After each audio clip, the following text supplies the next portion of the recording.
महत्वपूर्ण विषय हैं। एक विषय है कल के कैबिनेट डिसीजन। लगातार बिहार के बाहर स्टेट में आज़ाद हिंदुस्तान के बाद बिहारियों को भारत के नागरिक के रूप में कभी नहीं देखा। महाराष्ट्र हो, तमिलनाडु हो, मणिपुर हो, अन्य जगहों पर जहां बिहार की श्रम शक्ति के लोगों ने भारत का निर्माण किया, बिहार के ज्ञान, विज्ञान, अध्यात्म की बदौलत हम भारत को ऊर्जा दिए। भारत के किसानों ने भारत को आत्मनिर्भर बनाया और फिर इस देश में हम तिनखैया घोषित हो।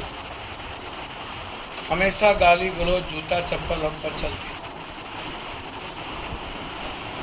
और दुनिया में सबसे ज़्यादा गरीबी और बेरोजगारी भारत ने दुनिया में बिहार की है। और बिहार के लोगों को कहीं भी बाहर तवज्जो नौकरी में अन्य जगहों पर नहीं दी जाती। और इस मुद्दों को लेकर के मेरा डिमांड शुरू से रहा है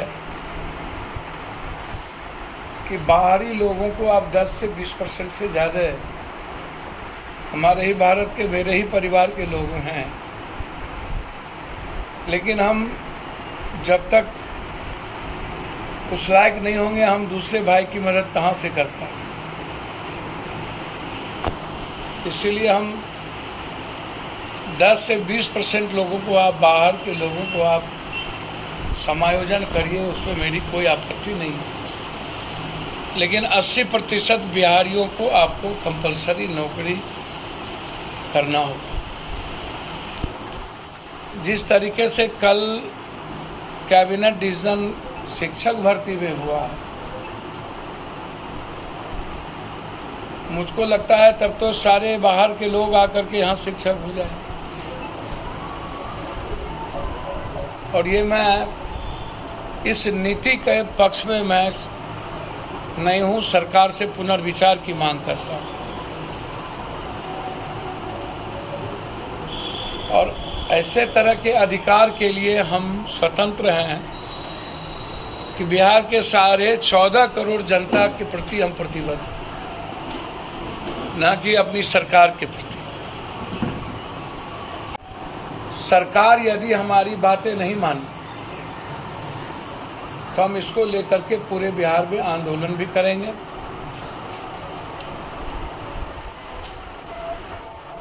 और सरकार पर दबाव भी बनाएंगे। हम अविलंब सरकार से आग्रह करेंगे कि बिहार में बिहारियों की हिस्सेदारी, भागीदारी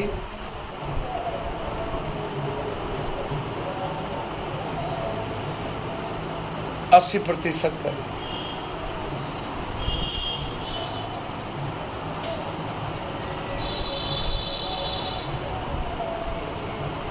यह किसी भी बिहार के युवाओं के लिए सही नहीं।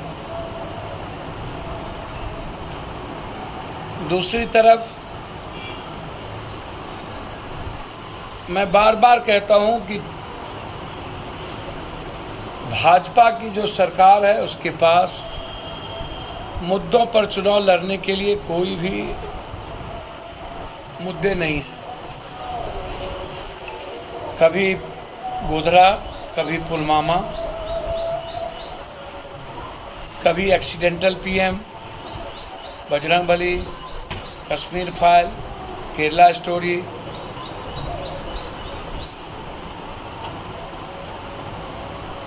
फिर जब बजरंगबली नाराज हो गए, केरला स्टोरी नहीं चली, जो दुनिया ने इसकी आलोचना की, ऐसा होता नहीं है। अब एक और पिक्चर आ गया है जिसमें बजरंगबली गाली दे रहे हैं रावण को। कब हनुमान जी गाली दे रहे थे। हमने दुनिया में ऐसा इतिहास, कौन पिक्चर है, आदि पुरुष।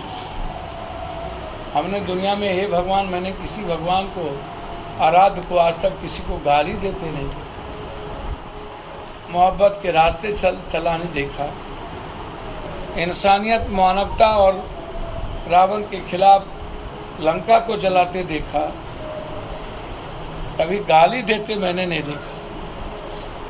हर चीजों में राजनीति।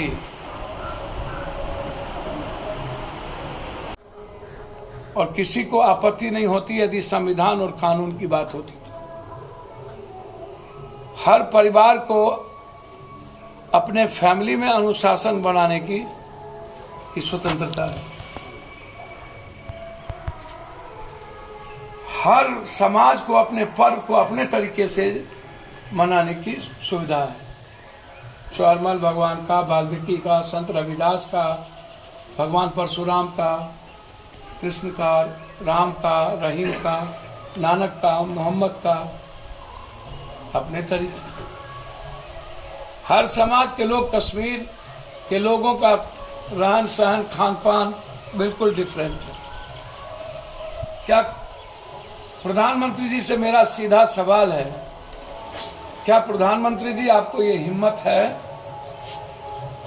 56 इंच की ताकत है, क्या गोवा में आप गाय काटने से रोक देंगे, भैंस और बैल काटने से रोक देंगे? क्या मणिपुर, इम्फाल, नागालैंड में क्या आप ऐसी कानून कर पाएंगे? क्या साउथ के जिले में, तहजीब में आपको औकात है बदल देने की? गोवा के मुख्यमंत्री रहते हुए और डिफेंस मिनिस्टर जो मर गए, उन्होंने स्पष्ट कहा था कि मेरे विचारों और मेरे स्वतंत्रता में दखल ना दें। क्या है हिम्मत देश के पीएम को? क्या है हिम्मत देश के पीएम को आदिवासी सामाजिक कानून को रोक देने की? एक पीएम आजाद हिंदुस्तान के बाद पहला बार मणिपुर में 100 लोग जल गए, उन्होंने ट्वीट तक नहीं किया। और जलाने में उनकी भूमिका, इन लोगों की, बीजेपी की भूमिका है। मैं सैल्यूट करूंगा राहुल गांधी को कि वो कल 2 दिनों के लिए वहां जा रहे हैं। हिंदुस्तान के सारी पार्टियों के लीडर को वहां जाना चाहिए। हालात अच्छे नहीं है, लेकिन इनको विदेश में घूमने से, अमित शाह को गाली गलौज से इन लोगों को फुर्सत नहीं है।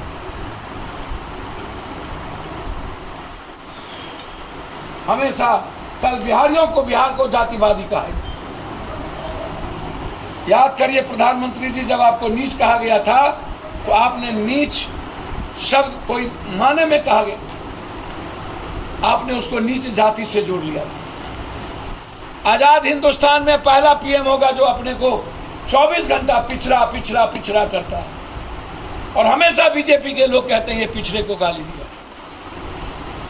जिस शिवराज चौहान के बगल में बैठे थे, वो व्यायाम घोटाला, धरती पर इससे बड़ा घोटाला धरती पर आज तक, इतना बड़ा भ्रष्टाचारी, जिसको सतपाल ने कहा कि अदानी का सारा पैसा नरेंद्र मोदी का। तीसरा जो विशेष पैकेज चाहिए, तो कोसी को भी विशेष स्टेटस, इकोनॉमिकल जोन चाहिए, सीमांचल और मिथिलांचल, क्योंकि दुनिया में सबसे ज्यादा बेरोजगार और गरीब हम हैं। दुनिया में सबसे ज्यादा बीमारी कोसी, सीमांचल और मिथिलांचल में, आर्सेनिक और आयरन पानी के चलते, गरीबी के चलते, भूख के चलते, दमा, हैजा, टीबी, कैंसर, सभी तरह के संक्रमण बीमारी से हम ग्रसित हैं। कलकत्ता, सिलीगुड़ी और दिल्ली का अस्पताल बिहारियों से भरा होता है, उसमें भी कोसी, सीमांचल, मिथिलांचल से। और उसके बाद दरभंगा को डीएमसीएच पहले से एक हेरिटेज हॉस्पिटल है। दरभंगा की दूरी 200 किलोमीटर मात्र और हमारी दूरी 400 किलोमीटर। हम 200 एकड़ जमीन देने के बाद हमको एम्स आप के लिए तरसा रहे हैं, हमारे अधिकार को छीन रहे हैं। आप दरभंगा को क्या दीजिए, मुझे कोई आपत्ति नहीं, दरभंगा मेरा है, मेरी मौसी है, और हम चाहेंगे दरभंगा में भी एम्स बने। आप तो डीएमसीएच से इसलिए हटा रहे हैं कि डीएमसीएच के 100 एकड़ जमीन, बिघा की जमीन को वहाँ के डॉक्टर, वहाँ के माफियाओं ने कब्जा कर रखा है, बेच दिया है, पैसे कमा रहे। फिर मेरे राइट को क्यों छीन रहे? एक तरफ इसका अध्यक्ष कहता है कि जितना जमीन दीजिएगा एयरपोर्ट देंगे।